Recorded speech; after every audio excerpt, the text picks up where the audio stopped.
O carvão, uma das grandes fontes de energia da Terra. Antes que possamos responder à pergunta relativa à idade do carvão e o tempo de sua formação, precisamos responder à pergunta: de onde vem o carvão? Aqui nessa mina de carvão em Price, Utah, temos a resposta. Aqui temos um tronco praticamente todo transformado em carvão. Há milhares de troncos assim nessa mina e em outras minas por aqui na região de Price. Este fato nos revela que se houver as condições corretas de pressão, de temperatura, de umidade e de tempo, essa madeira e outras vegetações irão se transformar em carvão. A pergunta seria: quanto tempo levou para que isso acontecesse? Robert Gentry e seu filho David, parceiro no trabalho de seu pai, exploraram a questão juntos. Para respondermos a essa pergunta, precisamos observar espécimes de madeira carbonizada de minas de urânio, ao invés de madeiras carbonizadas, como este tronco de uma das minas de carvão daqui, na região de Price, Utah. Esta amostra de um tronco de madeira carbonizada foi obtida em La Salle, Utah, de uma mina de urânio. Sua idade geológica presumível estaria em torno de 140 milhões de anos. Esta amostra de madeira carbonizada vem de uma mina de urânio numa região da montanha Temple, aqui em Utah. Sua idade presumível também é 140 milhões de anos. Porém, olhem como esta amostra se parece com esta outra de madeira. São praticamente idênticas. É interessante notar que esta outra amostra de madeira é derivada de uma madeira nova como esta, de algumas semanas atrás. Esta semelhança suscita uma importante questão. Seria realmente verdade que este pedaço de madeira carbonizada de La Salle, Utah, e essa madeira da montanha Temple, em Utah, tenham realmente 140 milhões de anos a mais do que esta amostra de madeira que David e eu recentemente obtivemos em uma de nossas experiências? Na verdade, não. Nestas e em outras amostras de madeira carbonizada de minas de urânio, há evidências surpreendentes que nos contam uma história um pouco diferente. Para observar tal evidência, é necessário que a amostra de madeira carbonizada seja montada em epóxi e então cortada e colocada em slides de vidro para observação no microscópio. No microscópio, podemos observar que essa coloração é produzida por partículas radioativas ejetadas de pequenos centros. Alguns são circulares e outros são elípticos, como podemos ver nessas fotografias. Estes halos circulares e elípticos necessitam uma sequência especial de eventos para serem formados. Na verdade, tão especial que eles destroem completamente a ideia sobre a idade antiga do carvão e, ao invés disso, apontam para a formação recente do carvão em termos geológicos. Para explicar os halos, é necessário que, numa determinada era, troncos saturados de água tenham sido enterrados no que atualmente são consideradas várias formações geológicas diferentes: o período Eoceno, Jurássico e Triássico. Mais tarde, soluções de urânio infiltraram os troncos saturados de água. E produtos decompostos do urânio, radioatividade, foram se alojar em pequenos locais em cada um desses troncos. Essa radioatividade se decompôs durante os próximos meses, até uns 6 meses, injetando partículas e produzindo regiões circulares danificadas de radiação, halos ao redor desses pequeninos pontos. Num corte transversal, eles parecem ser circulares. Eles foram formados pela decomposição do polônio circundante derivado da decomposição do urânio. Então houve uma compressão. Algo exerceu pressão na parte superior de todas essas formações. Os troncos foram comprimidos, e quando os troncos foram comprimidos, os halos foram comprimidos. Isso nos leva a um ponto importante. Nós sabemos que os troncos não se transformaram em carvão no momento em que houve a compressão. Aqui temos um pedaço de carvão. O carvão não é passível de ser comprimido, ele se esfacela, como facilmente podem observar.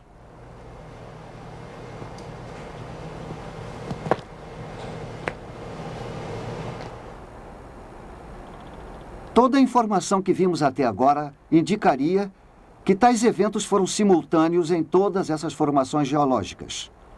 Mas existe ainda mais evidência disso. Quando o urânio penetrou a madeira, ele deixou alguns de seus produtos decompostos a partir do momento em que penetrou na madeira. Eu medi tanto a quantidade de urânio nesses troncos carbonizados e também a quantidade de chumbo, o produto decomposto. Assumindo que a decomposição de urânio para o chumbo tenha sido uniforme, uma suposição que iremos discutir mais tarde, chegamos à conclusão de que todos os troncos foram enterrados juntos recentemente. Mas quão recentemente? Em 1976, eu publiquei meus resultados dos estudos realizados com esses troncos no exemplar de 15 de outubro de 1976 da Science. Eis aqui o que escrevi nesse relatório. Tais valores extraordinários relativos à proporção de chumbo-urânio admitem a possibilidade de que ambas, a infiltração inicial de urânio e a carbonização, possam possivelmente ter ocorrido ao longo dos últimos milhares de anos. Em outras palavras, eu estava sugerindo que o carvão pode ser formado de maneira bastante rápida em termos geológicos, o que contradizia o pensamento convencional acerca da formação do carvão. Qual foi a reação da comunidade científica a esses novos dados? Eu recebi uma carta do professor Rafael Kasman, da Universidade Estadual de Louisiana, alguns meses após, datada de 27 de janeiro de 1997. Caro Dr. Gentry, eu venho pacientemente examinando a seção de cartas da Science desde a publicação feita pelo senhor e por seus colegas a respeito de seus achados sobre os radiohalos. O silêncio é surpreendente. Eu acho que pode ser interpretado como um silêncio de estupefação. Seus resultados não apenas irão perturbar enormemente o engenheiro, porém seu impacto sobre a ciência da geologia, possivelmente modificando as visões aceitas relativas à duração das eras geológicas, será sentido durante muitos anos. Sinceramente, Rafael G. Kasman. Logo após, o professor Kasman organizou um simpósio. Ele se intitulava Já Era Tempo, 4 bilhões e meio de anos? Teria a Terra mesmo 4 bilhões e meio de anos? Quando os resultados do simpósio foram relatados e publicados no exemplar de setembro de 1978 do GeoTimes, eis aqui o que ele dizia. Apesar dos depósitos de onde a madeira carbonizada tenha sido obtida sejam considerados como sendo pelo menos da era Cretácea e possivelmente das eras Jurássicas e Triássicas, a proporção entre o urânio 238 e o chumbo 206 deveriam ser baixas. Ao invés disso, foram encontrados halos com proporções de urânio-chumbo que variavam desde cerca de 2.200 até acima de 64.000. Se as proporções de isótopos forem usadas como base para o estabelecimento da idade geológica, então as idades atualmente aceitas podem estar elevadas a um fator de 10.000, admitindo a possibilidade de que as idades da formação devam ser medidas em milênios. Traduzindo, isso significa vários milhares de anos para a formação do carvão e todas as formações geológicas. Tal afirmação permaneceu intacta e não foi refutada pela literatura científica desde sua publicação em 1976. E podemos, portanto, tirar mais conclusões a respeito dos dados.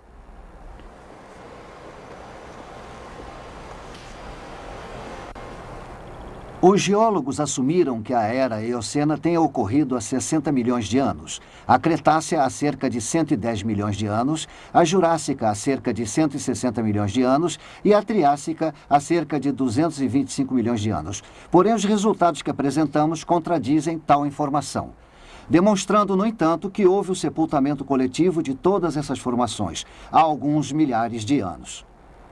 Tais resultados levam à origem e a idade do carvão onde for encontrado. Baía do Monte Catherine, Austrália.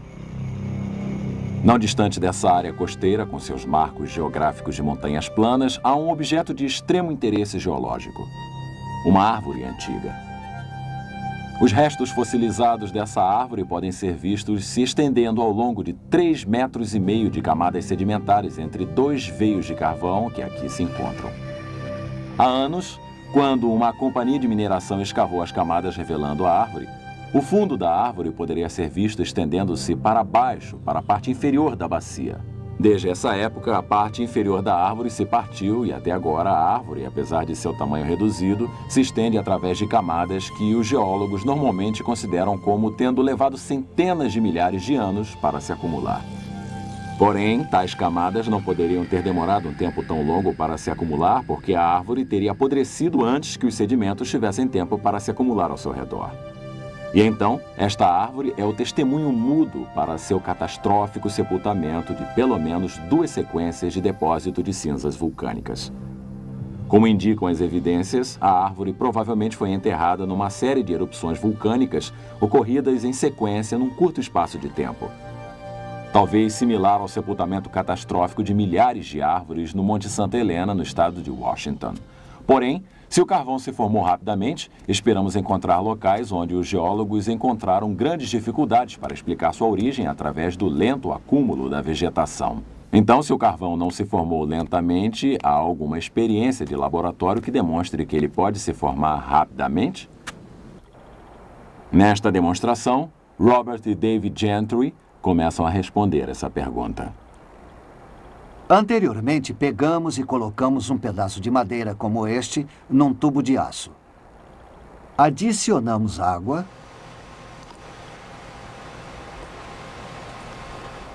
Então lacramos.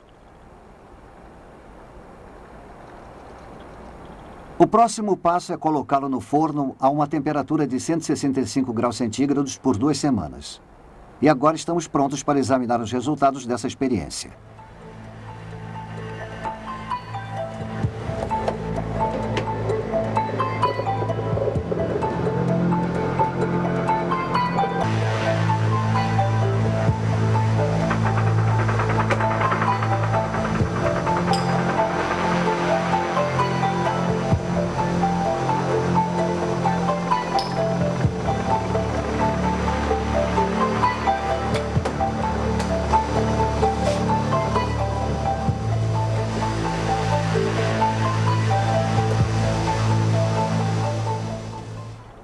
Como podemos observar, esta madeira está agora mais escura em sua coloração. Também está mais macia.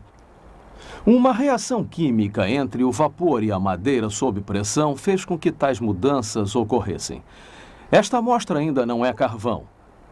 Mas, na realidade, o processo de transformação em carvão foi iniciado. A questão é, o carvão irá ser o resultado obtido se essa experiência ou uma variação se prolongar por um período mais longo? Os cientistas do laboratório Argônio responderam a essa pergunta através de uma série de experiências realizadas na década de 80. Um dos primeiros relatórios acerca de seu trabalho foi publicado na revista Notícias de Química e Engenharia, no exemplar de 21 de novembro de 1983.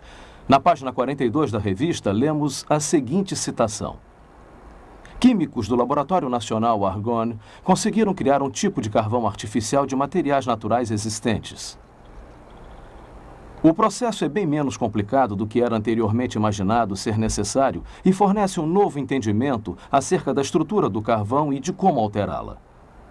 Posteriormente, quando o relatório foi publicado no jornal científico Geoquímica Orgânica, o jornal inglês de ciências Nature informou o sucesso que obtiveram ao realizarem tal experiência. Na página 316 do jornal Nature, de 28 de março de 1985, lemos o seguinte. Winans e seus colegas do Laboratório Nacional Argonne levaram menos de um ano para preparar um carvão sintético inteiramente caracterizado. O material que produzem não pode ser distinguido do carvão verdadeiro através de todas as técnicas aplicadas até o momento, e sua síntese suscita muitas questões interessantes a respeito da química do carvão. Poderia o vapor ou a água quente também produzir a rápida transformação de matéria orgânica em petróleo? Um artigo Água a Água por toda parte, publicado no exemplar de 20 de fevereiro de 1993 da revista Notícias da Ciência, responde a tal pergunta. Pesquisadores da Exxon descobriram que a água exercia um papel essencial na formação do petróleo. Esforços para sintetizar o petróleo não obtiveram sucesso até que água muito quente foi adicionada ao veículo reator contendo a amostra de rocha. Quando isso foi feito, uma camada de petróleo foi encontrada na superfície da água no final da experiência. Tal resultado prova que há um caminho alternativo para a produção de petróleo na Terra, com a água superaquecida representando um papel determinante. O artigo indicava que essa descoberta poderia entrar em choque com as ideias estabelecidas sobre a formação do petróleo. Na verdade, no entanto, outros acontecimentos naturais já estão indo de encontro a teorias convencionais. Por incrível que pareça, certos pesquisadores aqui na Universidade Estadual de Oregon publicaram relatórios demonstrando evidência de formação de petróleo atualmente na bacia Guayamos, no Golfo da Califórnia. Atualmente no Golfo da Califórnia, numa profundidade de 2.000 metros do nível da água, há um depósito de sedimentos orgânicos derivados de algas marinhas e outras fontes orgânicas. Abaixo do depósito, a água superaquecida está sendo pressionada para cima de uma profunda fonte de calor através desses sedimentos. O petróleo está sendo formado pela interação de sedimentos orgânicos com a água superaquecida. Esse petróleo hidrotérmico da bacia de Guayamos, na verdade, não pode ser distinguido do petróleo cru retirado de poços perfurados em outros locais na Terra. A implicação de tal descoberta não pode ser superestimada. A possibilidade existe de que a gênese dos reservatórios de petróleo cru abundantes através do mundo talvez seja explicada por um processo hidrotérmico similar ao que acontece na bacia de Guayamos. Porém, ao invés de uma dispersão aberta de petróleo diretamente para a água do mar, um sistema fechado poderia facilmente ser visualizado onde um reservatório de petróleo cru poderia ser coletado. É concebível que um grande dilúvio universal tenha sido essencial na produção das enormes reservas de petróleo do Oriente Médio e de outros locais. A vasta quantidade de vegetação coberta por tal inundação, misturada a uma água superaquecida, como a detectada na bacia de Guayamos, poderia produzir petróleo nos volumes que vemos hoje em dia. Dependendo das condições de sepultamento, a matéria orgânica se transformaria em petróleo ou em carvão. Há algum modelo em nossa história que incorpore essas características? Um modelo que permita a formação das grandes reservas de carvão e de petróleo da Terra num período mais curto de tempo do que previamente se estimava ser possível? Que tal um modelo baseado no registro da história da Terra fornecido em Gênesis? A Bíblia descreve a Terra sendo criada há cerca de 6.000 anos. Uma terra originalmente coberta por vegetação viçosa e depois devastada por um dilúvio universal cerca de 1.700 anos mais tarde. Essa escala de tempo, certamente com todas as descobertas científicas que citei, e igualmente de forma assertiva, a água cobriu um dia a nossa Terra. Em 1927, Noel Odell descobriu fósseis marinhos de conchas localizados perto do topo do Monte Everest. Montanhas surgindo das águas é como a Bíblia descreve o fim do mundo pelo dilúvio. De acordo com essa descrição, as conchas próximas ao topo do Monte Everest não são uma surpresa. E o carvão e o petróleo? Seriam eles um resultado da devastação rápida e do sepultamento da vegetação por um dilúvio universal? Se for, que dilúvio universal poderia ter causado este sepultamento tão rápido? A Bíblia fala de fontes das profundezas vindo à tona e menciona erupções vulcânicas e de bacias oceânicas pré-diluvianas.